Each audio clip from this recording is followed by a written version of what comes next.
এটা কোনো special intensive revision নয়, এটা বিশেষভাবে ভোটারদের বঞ্চনা অভিযান। 22শে জুলাই 11,484 জন ভোটারের কোনো সন্ধান ছিল না। এরপর 23শে জুলাই তা বেড়ে হয় 1 লাখ। মাত্র 24 ঘন্টায় 8 গুণ বৃদ্ধি কোন জাদু বলে সম্ভব? নয়া ভোটার তালিকা নিয়ে বড়সড় প্রশ্ন তুলে দিলেন তৃণমূল সাংসদ মহুয়া মৈত্র।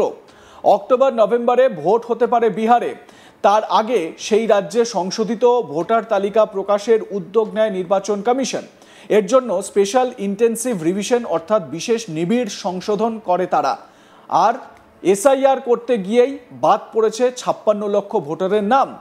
কেন তালিকা থেকে 56 লক্ষ ভোটারের নাম বাদ পড়তে চলেছে, এই নিয়েই সরব হয়েছে রাজ্যের শাসক দল তৃণমূল কংগ্রেস। সম্প্রতি তৃণমূলের অফিসিয়াল পেজে এসআইআর নিয়ে সরব হয়েছেন সাংসদ মহুয়া মৈত্র। তিনি হিসেব তুলে বলেন, এটা কোনো স্পেশাল ইন্টেন্সিভ রিভিশন নয়, এটা বিশেষভাবে ভোটারদের বঞ্চনা অভিযান। 22শে জুলাই 11,484 জন ভোটারের কোনো সন্ধান ছিল না।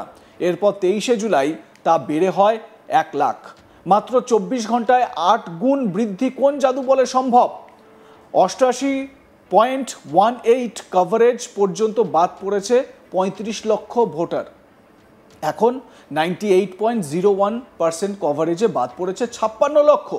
সর্বশেষ 77 লক্ষ ভোটারের মধ্যে 21 লক্ষ ভোটারকে ছাঁটাই করা হয়েছে। কেন্দ্রীয় নির্বাচন কমিশন কোন ফর্মুলা ব্যবহার করছে?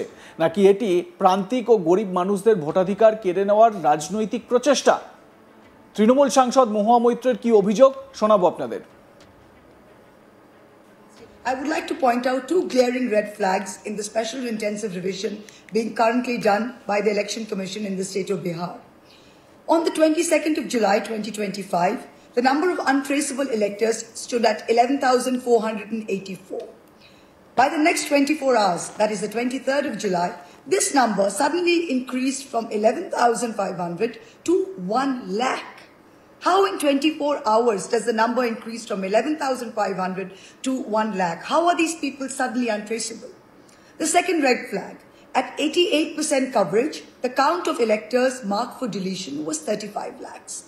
Now, with the SIR exercise, the EC claims they have 98% coverage. This figure of electors marked for deletion has skyrocketed to 56 lakhs. That means in the additional 12% of voters surveyed, that is, when they surveyed 77.6 lakh people, 21 lakhs have been pushed for deletion. You are surveying an extra 77 lakh, and out of that, almost a third, 21 lakhs have been pushed for deletion. 56 lakh people in the state of Bihar have been pushed for deletion. Today, the Chief Election Commissioner has made a completely preposterous statement saying that should we have foreigners on the list? Are you trying to tell us, sir, that you have 56 lakh people who have entered the state of Bihar and are foreigners in the state of Bihar? So this is extremely worrying. If this is indeed the case, then the Home Affairs Minister, the Minister of Home Affairs, Shri Amit Shah, should resign immediately. If the Ministry of Home Affairs, who is responsible for infiltration and border control for the territory of India, has allowed 56 lakh people as foreigners to come into the state of Bihar and register themselves on the voter roll, and they suddenly have to be deleted, then that's a matter of great worry. So two red flags, number of untraceable electors shooting up from 11,400 to 1 lakh in 24 hours, and second, in 77 lakh people surveyed, 21 lakhs marked for deletion. This is just a backdoor entry for the NRC exercise. We can see through this. We are warning the people of India, you will not get away with this. এ বিষয়ে সরব হয়েছেন তৃণমূল নেতা কুণাল ঘোষও। তিনি বলেন, এসআইআরকে সামনে রেখে বিহারে voter বাতিলের যে খেলায় বিজেপি নেমেছে তা ভয়ঙ্কর আকার ধারণ করছে। 22শে জুলাই খোঁজ মেলেনি এমন ভোটারের সংখ্যা দেখাচ্ছে 11,484 জন, সেখানে 23শে জুলাই এই সংখ্যাটাই 1 লাখ দেখানো হচ্ছে। নির্বাচন কমিশনকে এর জবাব দিতে হবে। কুণাল ঘোষের কি অভিযোগ শুনুন। বিহারে ভোটার তালিকায় একটা ভয়াবহ অসঙ্গতি সামনে চলে এসেছে, আপনারা দেখুন এবং বিচার করুন। এই এসআইআর চলাকালীন এটা একটা এমন তথ্য সামনে এসছে যেটা অত্যন্ত উদ্বেগজনক। ধরুন 22শে জুলাই এই তারিখটাকে যদি ধরা হয়, তাহলে 22শে জুলাই বিহারে খোঁজ মেলেনি এমন ভোটারের সংখ্যা ছিল 11,484। আবার 23শে জুলাই অর্থাৎ একদিনের মধ্যে সেটা আচমকা বেড়ে দাঁড়ালো 1 লক্ষ, একদিনে বেড়ে গেল 1 লক্ষ। এবার যদি দেখেন ভোটার কভারেজ ছিল 88.18%, ভোটার কভারেজ 88.18%, তখন বাতিলের জন্য চিহ্নিত ভোটার 35 লক্ষ। আবার যখন সংখ্যাটা কভারেজ বেড়ে 98.01%, তখন ওই 35 লক্ষ সংখ্যাটা অদ্ভুতভাবে বেড়ে গিয়ে 56 লক্ষ। অর্থাৎ নতুন করে সমীক্ষা করা 77.62 লক্ষ ভোটারের মধ্যে 21 লক্ষকেই বাতিলের জন্য চিহ্নিত করা হয়েছে। তাহলে কারাই ভোটার যাদের তালিকা থেকে ছেঁটে ফেলা হচ্ছে? এই সংখ্যাগত কারসাজি এটা রাতারাতি কি করে ঘটলো? এটা কি খুব চুপিসারে ভোটাধিকার কেড়ে নেওয়ার একটা ষড়যন্ত্র নয়?